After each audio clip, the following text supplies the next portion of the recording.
Hello dear students, कैसे हैं आप सब लोग। आज मैं आपके साथ लेकर आई हूँ क्लास 9 के एसएसटी का chapter number 17 natural vegetation. Vegetation is an important part of human life का सबसे इम्पॉर्टेंट पार्ट जो है वो है vegetation. It is difficult to image life without vegetation. Vegetation बिना की लाइफ हम इमेजिन भी नहीं कर सकते। Its importance has been accepted by our ancient scripture and by modern science. उसकी इम्पोर्टेंस एंशिएंट स्क्रिप्चर और मॉडर्न साइंस ने भी एक्सेप्ट की है।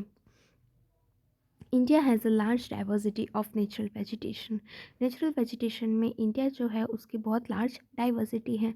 In terms of vegetation diversity, India holds 10th position in the world and 4th in Asia. Natural vegetation की बात करें तो इंडिया जो है वो पूरे वर्ल्ड में 10th पोजीशन होल्ड करता है और एशिया में 4th। A forest is a group of trees, and those trees which grow in natural condition without human help are called forest. यहाँ पर फॉरेस्ट की डेफिनेशन दिखाई गई है कि फॉरेस्ट एक ट्रीज़ का ग्रुप है, ऐसे ट्रीज़ जो नेचुरल कंडीशन में ग्रो होते हो बिना किसी ह्यूमन हेल्प के, उसको हम कहते हैं forest. Natural vegetation, the diversity in natural vegetation of India is created due to the following reasons. India में नेचुरल वेजिटेशन की डाइवर्सिटी इतनी है इस रीजंस की वजह से। फर्स्ट है relief features, second soil, third temperature, fourth insolation, it means sunshine, fifth rainfall and sixth humidity.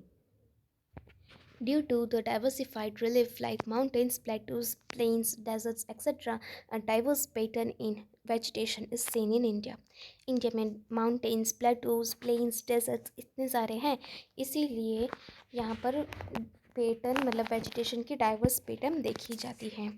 There are different soils, example alluvial, black, mountain, desert types etcetera in sorry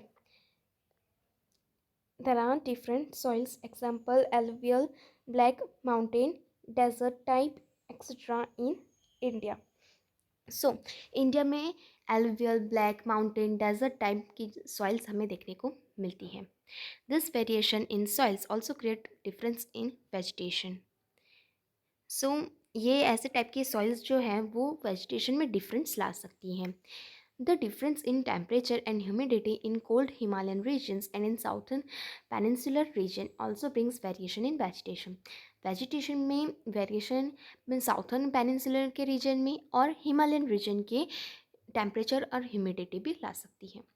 The insolation over any place depend on its latitude and altitude. Insolation मतलब यहाँ पर दिया है sunshine, so sunshine मतलब latitude और altitude के हिसाब से place की sunshine depend करती है. Vegetation grows faster where there is more rain and insolation. जहाँ पर ज़्यादा बारिश और इंसोलेशन मतलब सनशाइन हो वहाँ पर वेजिटेशन जल्दी ग्रो करती है. Thus, there is a diversity in vegetation due to sunshine. और इसीलिए वेजिटेशन में इतनी सारी डाइवर्सिटी है किसकी वजह से, सनशाइन की वजह से. Rainfall distribution in India is also unequal, which in turn causes diversity in vegetation.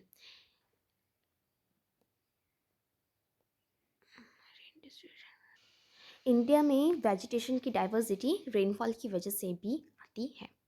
There are about 5,000 varieties of trees in India, out of which 450 trees are useful commercially.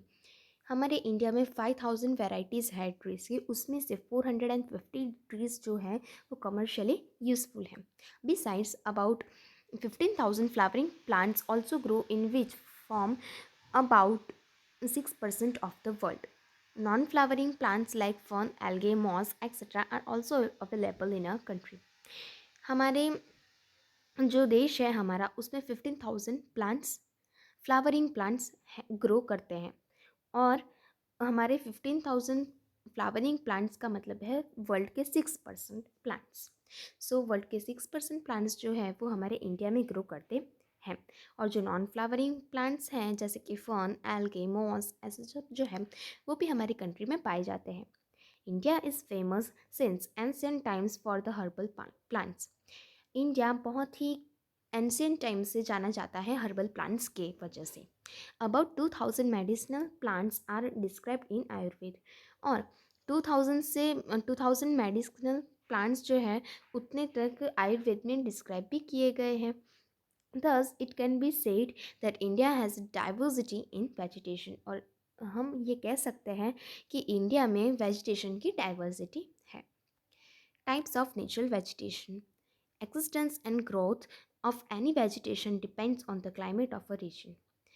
Growth और उसका existence vegetation का region के climate पे depend करता है। In the regions of identical climate the vegetation seen is mostly identical. Identical climate जहाँ पर होता है वहाँ पर जो उसका जो वेजिटेशन होता है वो भी आइडेंटिकल होता है। Regions of such ecological similarities are called natural vegetation regions. Regions जिसकी इकोलॉजिकल सिमिलरिटीज़ होती हैं उसको हम कहते हैं natural vegetation region. On the basis of altitude, soils, rainfall and different temperature, the natural vegetation regions can be divided into 5 types. Altitude, soil, rainfall और different temperature की वजह से जो नेचुरल वेजिटेशन है उसको हम 5 टाइप्स में डिवाइड करते हैं। पहला तो ट्रॉपिकल रेन फॉरेस्ट, दूसरा tropical deciduous forest, third tropical desert vegetation, fourth tropical temperate forest and grassland, and fifth mangrove means tidal forest. So first है tropical rainforest distribution. Tropical rainforests are found in hot and humid regions where annual rainfall exceeds 200 centimeter and temperature is more than 22 Celsius.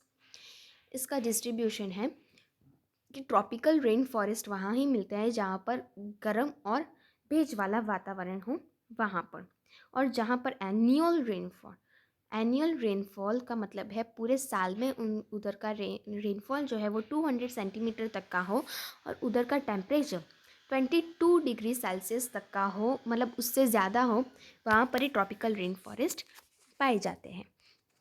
Such forest are found in area of heavy rainfall of Western Ghats, Lakshadweep, Andaman Nicobar Island, upper regions of Assam, coastal Tamil Nadu। और ऐसे जो forest हैं वो वैसे area में पाए जाते हैं जहाँ पर बहुत ही ज़्यादा हैवी रेनफॉल होता हो, क्योंकि यहाँ पर दिया है कि जहाँ पर ह्यूमिड रीजन हो, और ह्यूमिड रीजन कहाँ पर होता है, जहाँ पर बारिश ज़्यादा होती हो।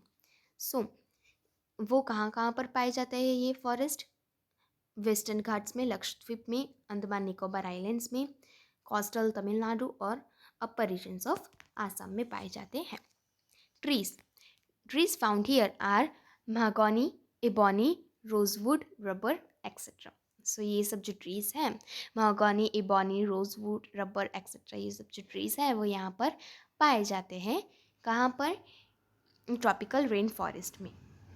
Characteristic, trees here are about 60 metres tall और इवन मोर।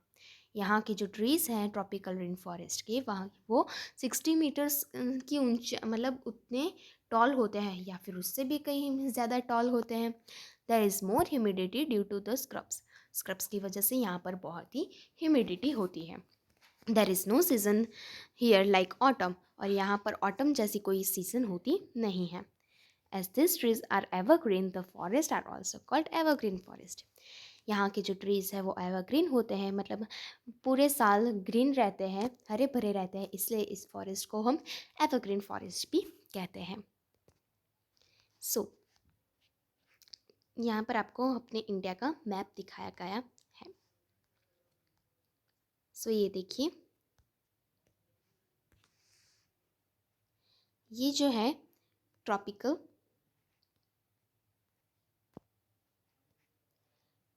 एवरग्रीन फॉरेस्ट है, मतलब ये जो कलर का है, मतलब कि सबसे पहला ये, बाद में ये, ऐसे जो है वो ट्रॉपिकल एवरग्रीन फॉरेस्ट है।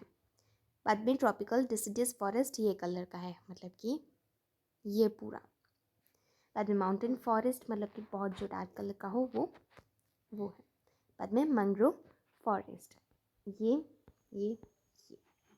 एंड थॉर्न फॉरेस्ट, ये, ठीक है। अब सेकेंड है tropical deciduous forest distribution. Generally, such forests are found in the regions receiving about 70 to 200 centimeter rainfall. ये फॉरेस्ट वैसे रीजन्स में मिलते हैं जहाँ पर 70 to 200 सेंटीमीटर रेनफॉल होता हो. Such forest are found in north eastern states, Himalayan foot hills. ऐसे जो फॉरेस्ट है वो कहाँ पर मिलते हैं? नॉर्थ ईस्टर्न स्टेट्स में, जैसे कि हिमालयन फुट हिल्स में भी मिलते हैं. Western Odisha, Chhattisgarh, Jharkhand, eastern slopes of eastern Ghats, Vindhya and Satpura ranges, यहाँ सब जो है जगह है वहाँ पर ये ट्रॉपिकल डेसिडियस फॉरेस्ट मिलते हैं. There is a large proportion of this forest in India, और इंडिया में इसका प्रोपोर्शन सबसे ज़्यादा है. Trees, major trees are found here are teak, sal, sheesham, sandalwood, khair, bamboo etcetera. ये सब जो ट्रीज़ है जैसे कि टीक, साल, सीसम, सैंडलवुड, खेर, बम्बू, ये सब जो ट्रीज़ है वो यहाँ पर ज़्यादा देखने को मिलते हैं. Characteristic, a major characteristic of the trees here is that the trees shed their leaves for 6 to 8 weeks during autumn. ये ट्रीज़ की सबसे मेजर कैरेक्टरिस्टिक हो तो वो ये है कि ये जो ट्रीज़ है वो अपने लीव्स को 6 to 8 वीक, ऑटम के टाइम 6 to 8 वीक्स तक ढक कर रखते हैं. Every species has a different time to shed the leaves, so all trees are never without leaves during any particular season. हर स्पेसिस को अपने लीव्स को शेड करना अपना डिफरेंट टाइम होता है. इसीलिए जो सारे ट्रीज़ होते हैं वो कभी भी लीव्स के बगैर नहीं होते. कभी भी कोई पर्टिकुलर सीज़न हो तो कोई भी ट्रीज़ अपने लीव्स के बिना नहीं होते. As this trees shed the leaves according to seasons, this are called monsoon forest. ये जो ट्रीज़ हैं वो सीजन के अकॉर्डिंग अपने लीव्स को शेड करते हैं, इसीलिए ये मानसून फॉरेस्ट कहे जाते हैं. थर्ड है tropical desert vegetation. Distribution, generally such forest are found in the regions receiving less than 70 centimetre of rainfall. ऐसे ये जो फॉरेस्ट है ऐसे रीजन में पाए जाते हैं जहाँ पर 70 सेंटीमीटर से कम रेनफॉल होता है. This are found in north western region, Gujarat, Rajasthan, Madhya Pradesh, Uttar Pradesh etcetera. ये नॉर्थ वेस्टर्न साइड देखने को मिलते हैं जैसे कि गुजरात, राजस्थान, मध्य प्रदेश, उत्तर प्रदेश की जगह में ये ट्रॉपिकल डेजर्ट वेजिटेशन देखने को मिलते हैं. Trees, dates, jujube, acacia, cactus, खिजड़ू etcetera are common trees found here. Dates जो है मतलब कि जो खजूर होती है वो जुजुबे, एकेशिया, कैक्टस, खिजड़ू ये सब जो है वो यहाँ पर कॉमन ट्रीज हैं. इसके characteristic, the roots of the tree and plants here are long, deep and widespread. यहाँ ये जो ट्रीज़ के रूट्स होते हैं और जो प्लांट्स होते हैं उसके जो रूट्स होते हैं वो बहुत ही लॉन्ग होता है, डीप होते हैं और वाइड स्प्रेड होते हैं. Leaves are shorter which result in slower evapotranspiration process. ये जो लीव्स होते हैं वो बहुत ही छोटे होते हैं जिसके वजह से ट्रांसपिरेशन जो प्रोसेस होती है वो धीरे धीरे होती हैं. Fourth, temperate forest and grassland. Himalaya vegetation. Height 1000 to 2000 meters.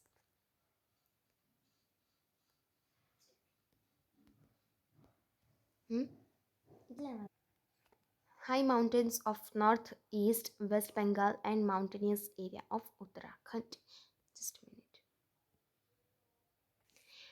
Area span मतलब 1000, हाइट उनकी जो है ये 1000 to 2000 मीटर्स की है. एरियल स्पान मतलब ये वेस्ट बंगाल और माउंटेनियस एरिया में मिले जाते हैं जैसे कि उत्तराखंड में. फॉरेस्ट मतलब ट्रॉपिकल फॉरेस्ट है. ट्रीज ओक और चेस्टनट है. हाइट है दूसरे में हाइट है 1500 to 3000 मीटर. ये कहाँ पर मिलते हैं? साउथर्न स्लोप्स के, हिमालयाज़ के साउथर्न स्लोप में और नॉर्थ ईस्ट और साउथ के हायर एरियाज़ में. कौन से फॉरेस्ट में मिलते हैं? कॉन्फेरियस फॉरेस्ट. और उसमें ट्रीज कौन से होते हैं? पाइन, साल, सिल्वर फिर, स्प्रक सॉरी 3600 मीटर एंड मोर. वो कौन कितने एरिया में होते हैं? जहाँ पर स्नो लाइन ज़्यादा होती है जैसे कि हिमालय में जहाँ पर हायर एल्टीट्यूड होता है वहाँ पर वो उधर फॉरेस्ट मतलब अल्पाइन और शॉर्ट ग्रास होते हैं, और उधर ट्री कौन से होते हैं, सिल्वर फिर and birch. A major characteristic of the coniferous forest is that the trees have conical shape. Coniferous forest के जो मेजर कैरेक्टरिस्टिक है वो ये हैं कि उनके जो ट्रीज के शेप होते हैं वो कॉनिकल शेप होते हैं। Their branches lean towards the surface so that the snow would easily slide down towards the land. उनकी जो ब्रांचेस होते हैं वो सरफेस के टूवर्ड्स ही मतलब लीन होती है, मतलब एक कॉनिकल शेप हो तो उधर से जो भी स्नो उनके ऊपर गिरे तो सीधा लैंड के ऊपर गिर जाए, वैसे उनके शेप होते हैं। Tree leaves are long pointed and sticky which can conserve humidity for longer time. उनके वो जो ट्री होते हैं उनके लीव्स कैसे होते हैं, लॉन्ग होते हैं और पॉइंटेड होते हैं और स्टिकी भी बहुत होता है, जिससे वो ह्यूमिडिटी को कंजर्व कर सके देर तक। फिफ्थ है tidal forest, mangroves. Distribution, tidal forest are located in the delta regions of river along the coast. जो टाइडल फॉरेस्ट होते हैं वो डेल्टा रीजन्स के मतलब रिवर्स के डेल्टा रीजन्स में देखे जाते हैं। This forest are found along Gujarat coast and in marshy land along the bay of Bengal coast. ये बे ऑफ बंगाल कोस्ट और गुजरात कोस्ट के अलॉन्ग देखे जाते हैं। Trees, Sundari and chair. सुंदरी और चेर जो है वो यहाँ पर ट्रीज जो है वो पाए जाते हैं। Forest products and their utility. Forest are useful to mankind in many ways. Forest जो है वो इंसानों को बहुत सारे तरीक़ों से यूज़फुल है। Timber wood from teak and sal is used for furniture making. जो टिम्बर वुड जो है मतलब कि सबसे अच्छा वुड आता है वो टिम्बर वुड जो टीक और साल में से निकाला जाता है वो फर्नीचर बनाने में यूज़ होता है। Boats are prepared from the wood of sundari tree of Sundarban. Sundarban की जो सुंदरी ट्रीज जो है उसमें से बोट्स जो है जो वुड की बनी होती है वो उस वुड के वो जो वुड होते हैं वो सुंदरी ट्रीज में से आते हैं। Sports goods are and packing boxes are prepared from the wood of pine and cheat trees. जो स्पोर्ट्स के जो गुड्स हैं और जो पैकिंग बॉक्सेस हैं वो पाइन और चीट ट्री के वुड में से प्रिपेयर किए जाते हैं। Turpentine is prepared from the liquid from चीड ट्रीज। सो चीड ट्रीज के लिक्विड में से टर्पेंटाइन बनाया जाता है। Sandalwood is use to prepare perfumed oil, cosmetics etcetera. Sandalwood किस लिए यूज़ होता है, परफ्यूम्ड ऑयल और कॉस्मेटिक्स को बनाने के लिए। Baskets, toys, goods of home decoration etcetera are made from bamboo trees. Bamboo trees में से बास्केट बनाए जाते हैं, टॉयज, गुड्स जो होम डेकोरेशन के लिए यूज़ होते हैं वो बनाए जाते हैं। Forest also provide lac, it means sealing wax, resin, gum, rubber, honey, cane etcetera. Amla, baheda, harad, ashwagandha etcetera hold medicinal utility. Forest हमें sealing wax, resin, gum, rubber, honey, cane ये सब भी प्रोवाइड करता है। और आंवला जो है वो बहेड़ा, हरडे, अश्वगंधा ये सब जो है वो मेडिकल में उपयोग होते हैं। ऑफ वेजिटेशन एक साइड दिए हुए हैं और मेडिसिनल यूटिलिटी दिए हुए हैं। जवाब दो। सर्पगंधा है पहला, वो हाई ब्लड प्रेशर के लिए यूज़ होता है। बाद में जो लिमडो है वो बैक्टीरियल रेजिस्टेंस की जैसे यूज़ होता है। बाद में तुलसी जो है वो कोल्ड, कफ और फीवर जो हमें हो जाए तो हम उसका यूज़ कर सकते हैं। वैसे यहाँ पर वेजिटेशन दिए हैं और उसके यूज़ दिए हैं। सो beside leaf plates from khakro leaves, catechu from kher trees leaves are also prepared. खाखरो लीव्स में से हम लीफ प्लेट्स बनाते हैं, ठीक है। बाद में खैर ट्रीज में हम कैचू बनाते हैं। टिमरू लीव्स में से हम बीडी बनाते हैं। ये सब हम अलग अलग ट्रीज में से अलग अलग वस्तुएं बना सकते हैं। Forest provide livelihood and food to forest dwellers. Forest dwellers का मतलब है कि जो फॉरेस्ट में रहते हैं, मतलब कि जो ऐसे वो मतलब फॉरेस्ट के ट्रीज़ को काटते वगैरह जो करते हैं ना, उसको फॉरेस्ट लिवलीहुड एंड फूड भी प्रोवाइड करता है। मतलब लिवलीहुड का मतलब एक घर प्रोवाइड करता है, जो वो ट्रीज़ काटेंगे तो उनको वुड मिलेगा और वुड में से वो घर बना सकते हैं। This way forest contribute into the social and economic development of Mankind. और मैनकाइंड के सोशल और इकोनॉमिक डेवलपमेंट के लिए फॉरेस्ट जो है वो कंट्रीब्यूट ऐसे करते हैं। Environmental importance of forest. Forest are useful to bring rain. Forest जो है वो बारिश लाने में यूज़फुल है।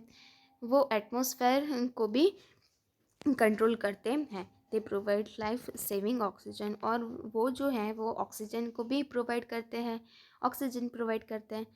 फॉरेस्ट जो है वो फ्लड्स को कंट्रोल करते हैं। वो कार्बन डाइऑक्साइड जैसे हार्मफुल गैस को अब्सॉर्ब करते हैं। फॉरेस्ट सॉइल इरोजन को प्रिवेंट करते हैं। वो ग्राउंड वाटर को मेंटेन करते हैं।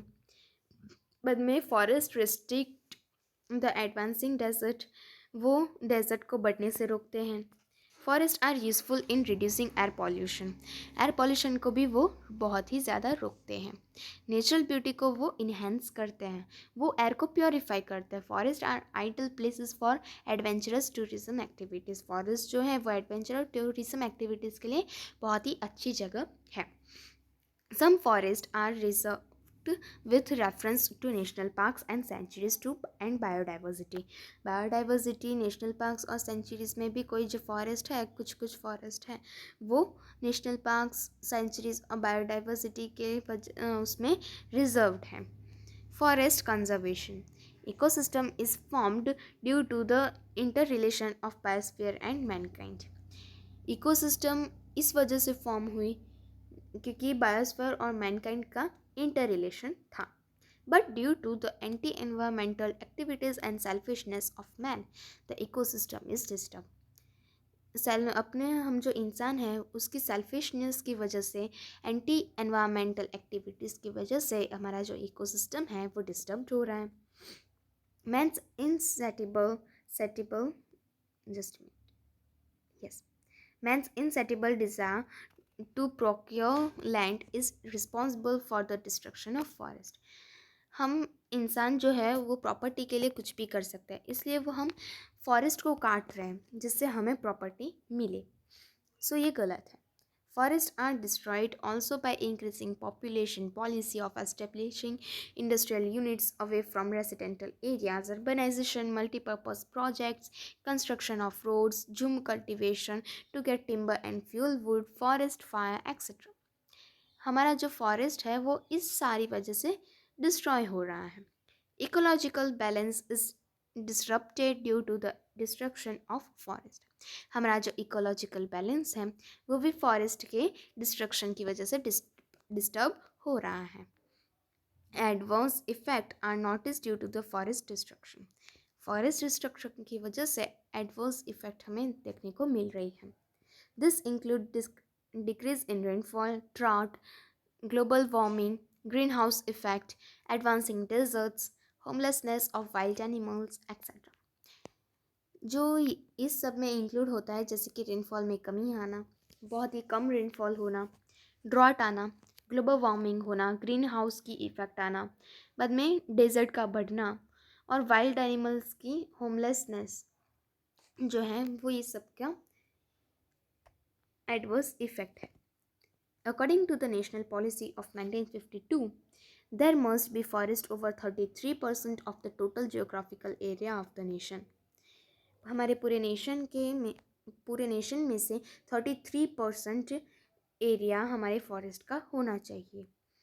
इन India forest are spread over about 23% area, while forest occupy only 10% of land in Gujarat. देखिए नेशनल पॉलिसी जो 1952 में हुई थी उसके मुताबिक हमारे इंडिया में 33% फॉरेस्ट होना चाहिए, उतना एरिया उसका होना चाहिए जियोग्राफिकल एरिया। पर हमारे इंडिया में क्या हो रहा है, 23% ही फॉरेस्ट है, उतना ही 23% फॉरेस्ट एरिया है हमारे इंडिया में, और उसमें से गुजरात में 10% एरिया ही मिल रहा है। Thus, it is necessary to prevent destruction of forest, and so protection and conservation of forest is necessary. और हमें फॉरेस्ट को बचाना चाहिए, हमें फॉरेस्ट का जो डिस्ट्रक्शन होना चाहिए उसको हमें प्रिवेंट करना चाहिए. Like to know, in Gujarat, white khakro, Google, Nilsoti, Sisam, Amli, Atak, Harde, etc. are placed in Red Data Book of IUCN, International Union of for Conservation of Nature, in on verge of extinction category. ये देखिए red data book में white खाखरों, Gujarat में से white खाखरों, Google, नीलसोटी, सीसम, अमली, अटक, हरडे, ये सब जो है वो रेड डेटा बुक में, जो IUCN की जो रेड डेटा बुक होती है उसमें नोट हुआ था. क्यों और कौन सी कैटेगरी में नोट हुआ था? On verge of extinction. मतलब कि ये सब जो हैं प्लांट्स हैं, ट्रीज है, ये सब जो है वो ख़त्म होने की लाइन पर है, ऐसी कैटेगरी में वो नोट हुआ था. Remedies to conserve forest. In order to protect and conserve forests, the government of India implemented a national forest policy in 1952. हमारे फॉरेस्ट को प्रोटेक्ट और कंजर्व करने के लिए इंडिया की गवर्नमेंट ने नेशनल फॉरेस्ट पॉलिसी 1952 में इम्प्लीमेंट की थी. The parliament passed legislative act and in 1988 a new national policy was announced. हमारा जो पार्लियामेंट है उसने लेजिस्लेटिव एक्ट पास किया था और 1988 में न्यू नेशनल पॉलिसी अनाउंस्ड हुई थी. Following steps should be taken to preserve forest. Forest are our nation's resource. Nation का रिसोर्स है forest. Take it as a moral duty to protect them. हमें उसको हमारी मॉरल ड्यूटी की तरह लेना चाहिए कि हमें उसको प्रोटेक्ट करना है, वो हमारी मॉरल ड्यूटी है. Tree falling should be stopped. जो ट्री जो है वो जो कट रहे हैं उसको हमें स्टॉप करना चाहिए. Heavy punishment must be inflicted to those who cut trees illegally. जो इलीगली ट्रीज कट करता है उनको हैवी पनिशमेंट करनी चाहिए. To increase public participation in Van Mahotsav and social forestry. Trees must be planted on either sides of wasteland, river, railway tracks and roads and raise them. ज़्यादा मतलब encourage करना चाहिए कि आप वन महोत्सव और सोशल फॉरेस्ट्री जो है उसमें पार्टिसिपेट करें. Trees must be planted on either side of wasteland. Wasteland जो है वहाँ पर ट्रीज प्लांट करने चाहिए. बाद में रिवर की जो वेस्टलैंड है, रेलवे ट्रैक्स के आजू बाजू जो है, रोड्स के आजू बाजू जो है वो हमें ट्रीज प्लांट करने चाहिए. Create awareness about environment through environmental education and social syllabus. Celebrate environment related days.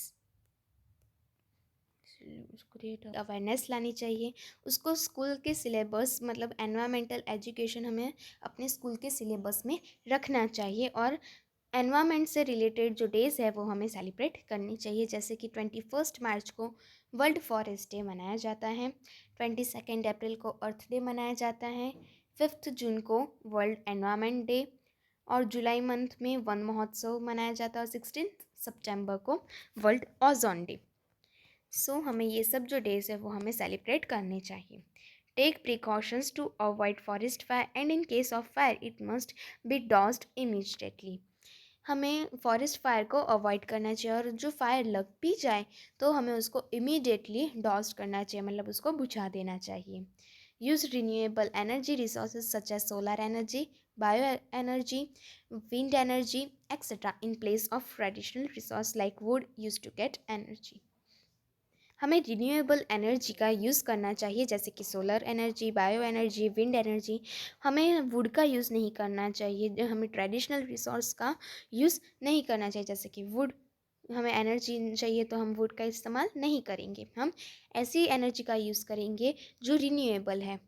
क्योंकि हम जब वुड का इस्तेमाल करेंगे सो फॉरेस्ट में से ट्रीज़ कट होंगे और बाद में हमें बहुत ही ज़्यादा तकलीफ़ होगी आगे चलकर. explain the importance of forest to people through broadcasting media and bring public awareness about it. हमें सब पीपल के मन में फॉरेस्ट की इम्पोर्टेंस जगानी चाहिए, जैसे कि हमें मीडिया में ब्रॉडकास्टिंग करना चाहिए, न्यूज़ में देना चाहिए, जैसे कि बाद में हमें पब्लिक अवेयरनेस हमें उसके अंदर लानी चाहिए कि नहीं, हमें ट्रीज कट नहीं करनी है. Like to know The year 2011 was declared as World Forest Year in order to bring global awareness. जो 2011 का जो ईयर है वो वर्ल्ड फॉरेस्ट ईयर के जैसे डिक्लेयर्ड हुआ था, जिससे ग्लोबल अवेयरनेस आए. Social forestry means to manage forest to help environment, society and rural development to conserve forest and plant trees. Social forestry का मतलब है कि हमें अपने एनवायरनमेंट को हेल्प करना, हम हमारे सोसाइटी और रूरल डेवलपमेंट हमें लाना, और हमारे फॉरेस्ट को कंजर्व करना और ट्रीज़ को प्लांट करना. FRI का मतलब है फॉरेस्ट रिसर्च इंस्टीट्यूट, जो फॉरेस्ट रिलेटेड रिसर्च करता है. सो यहाँ पर आपका चैप्टर पूरा होता है. वीडियो अच्छा लगा हो तो लाइक कीजिएगा, शेयर कीजिएगा और सब्सक्राइब करना ना भूलिएगा. Thank you.